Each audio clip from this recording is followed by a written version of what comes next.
คนทมิตของมอสอสนามไส้เท่าเอ็มมี่นัมเบอร์7ติดตามเบอร์แล้วกันเนาะว่าจะสามารถเป็นประตูเปิดแรกแห่ปานได้หรือบอเท่าเอ็มมี่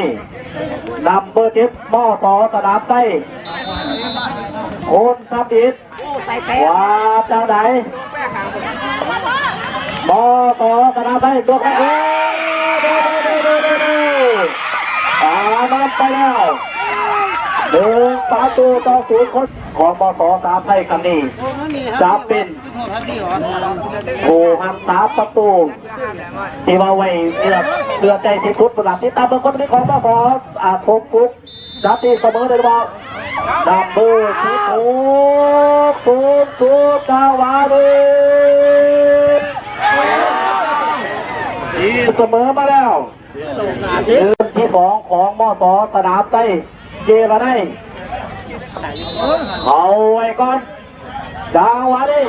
ยัดไปโอ้เอาแล้วประตูที่2ไปแล้ว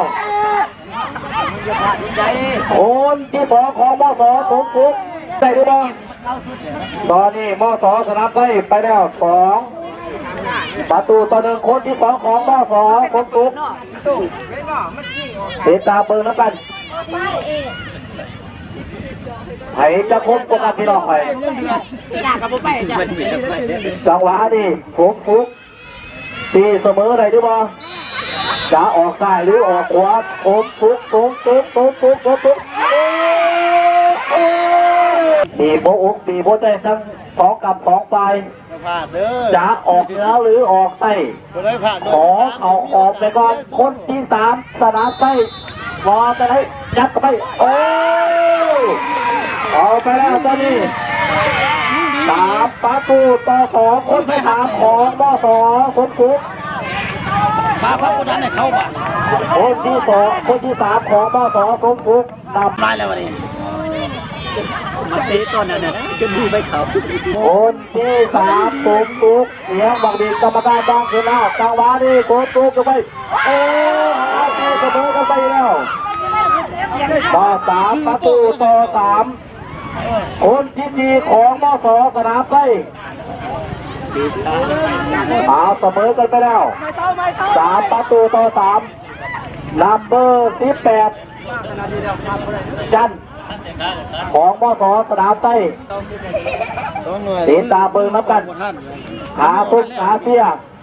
ให้กระบอกให้กระล้องใจทั้ง2 กับ 2ไปเพื่อจะนำทีมไปต่อ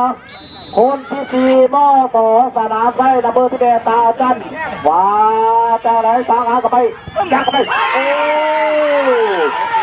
เอาไปแล้วตอนนี้ประตูต่อ3คนที่4ของมสสมฟุกต่างฝ่ายต่างคนว่าจะเข่าหรือบ่เข่าคนที่4ของสมฟุกนัมเบอร์6ลุ้นเสียไปนะกันมีโอกาสพาสมฟุกบ่เข่าหรือบ่เข่าว่าไง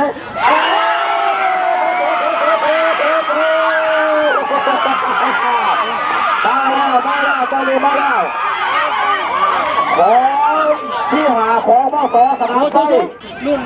นัมเบอร์19เสาสวัยขอให้เข่าไปก่อนทีมจะมีโอกาสไปต่อพาบ่เข่ารุ่นคนที่หาของมสสมฟุกติดตามเบอร์นับกันคนที่หาของมสสนามไส้พาเขามีโอกาสไปต่อพาว่าเขารุ่นมอสอสมฟุกพี่น้องคอยแต่ว่าขอให้ตัวกอบไปก่อนเสาสวัยตัวกอบเล่นๆนับๆแน่นๆไทยเจ้าบาทจังไหนบาทจังไหนแต่ก็ไม่โอ้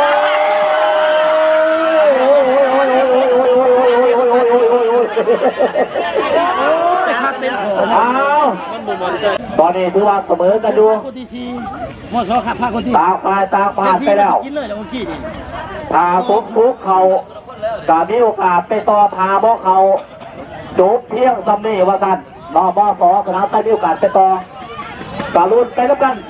นอตอนนี้มอสสมฟุกขอสมาธิไปก่อนเพื่อว่าเพื่อจะนำทีมไปต่อและก็ลุ้นเต๋าสมไส้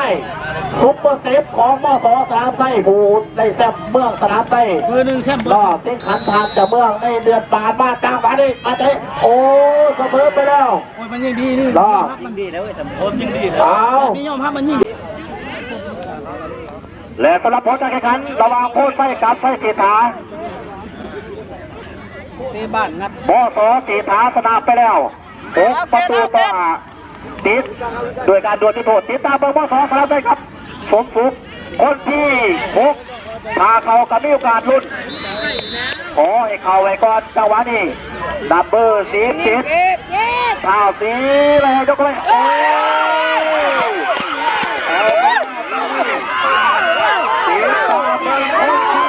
ของหน้าสองสมสุขหาพ่อเขาโจมเพียงซ้ำนี่พาเขากระลุกต่อไปอีกติดตามเบิ้งแล้วกันดับเบอร์ที่3ของมสสมสุข เดี๋ยวจะขอไปหาเขาแล้ว ตีดวลจุดโทษติดตามเบิร์บาจะสามารถตีเสมอในทุกบอลถาบอเข่าสูงสูงโจมเปี้ยงซับนี่ดุนเสียไปนับกันว่าจะเข่าหรือว่าเข่าหรือว่าจะติด10น้องลุยสูงสูงกันมาเลย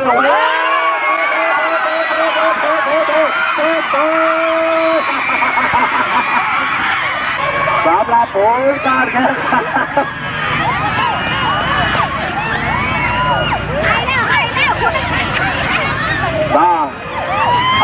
ติดตามเบอร์นักการว่าสำหรับผลการแข่งขัน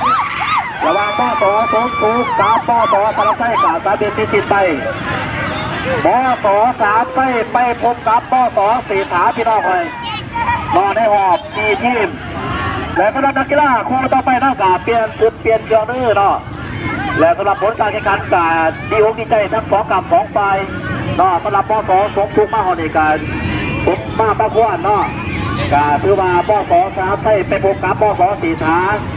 ในมือวัดผาพี่น้องไผ่มาส้มมาเชียร์อีกนะพี่น้องเด้อ